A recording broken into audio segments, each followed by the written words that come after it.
बौद्ध धर्म में पूजनीय और प्रतिष्ठित गुरुओं और महापुरुषों की स्मृति में स्तूप बनाने की परंपरा विद्यमान है। हिमालय धरोहर की इस कड़ी में हम स्तूप या छोड़तन के बारे में जानकारी उपलब्ध करवा रहे हैं कि छोड़तन क्यों बनाए जाते हैं। अतः इस कड़ी को शुरू से अंत तक देखें। माना जाता है कि स्तूप स्थापित करने की परंपरा बौद्ध दर्शन में तब से आरंभ हुई है जब भगवान बुद्ध ने निर्वाण प्राप्त किया था। कहा जाता है कि उनके दाह संस्कार के बाद उनकी अस्थियों को कुशीनगर में एक स्तूप में रखा गया था। बाद में उनके अनुयायियों ने जम्बू द्वीप की चारों दिशाओं में भगवान बुद्ध की अस्थियों को ले जाकर 8 स्तूप स्थापित किए थे। कालांतर में अवतारी लामाओं के निर्वाण के बाद भी स्तूप बनने आरंभ हुए।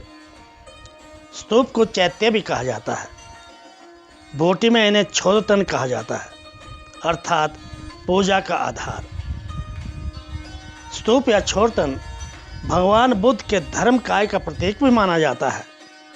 विद्वानों का ये भी कहना है कि स्तूप मृतक की सद्गति के लिए भी बनाया जाता है। बौद्ध अनुयायियों की मान्यता है कि मनुष्य दोबारा जन्म लेता है, इसलिए मरने वाले की याद में मृतक की हड्डियों तथा सोने चांदी के आभूषणों को छोड़तन के अंदर रखने की परंपरा भी शुरू हुई। कहा जाता है कि इससे मृतक को अगले जन्म में ये चीज़ें उपलब्ध होती हैं। किन्नौर, लाहौल स्पीति और लेह लद्दाख में जगह जगह पर पत्थरों पर और दीवारों पर ओम मणि पद में होम लिखे हुए दिख जाते हैं। लाहौल के प्रसिद्ध विद्वान के ग्रुप लाहौली के अनुसार ईसा पूर्व 7वीं शताब्दी में सम्राट श्रोनंग चंगपो ने दंड विधान के लिए पत्थरों पर मने खुदवाने की सजा का प्रावधान किया था। यदि कोई चोर तत्कालीन भारतीय 50 रुपये का माल चुराता था तो उसके लिए दंड स्वरूप 100 मने धारणी पत्थर खुदवाना पड़ता था। नृशयघात के लिए स्तूप निर्माण करने का दंड दिया जाता था। ये दंड परंपरा आज भी तिब्बत के कुछ भागों में प्रचलित है। छोड़तन के साथ ही ओम मणि पद में होम में लिखे झंडे लहराए जाते हैं। घरों की छत पर भी ये झंडियाँ लटकाई हुई देखी जा सकती हैं।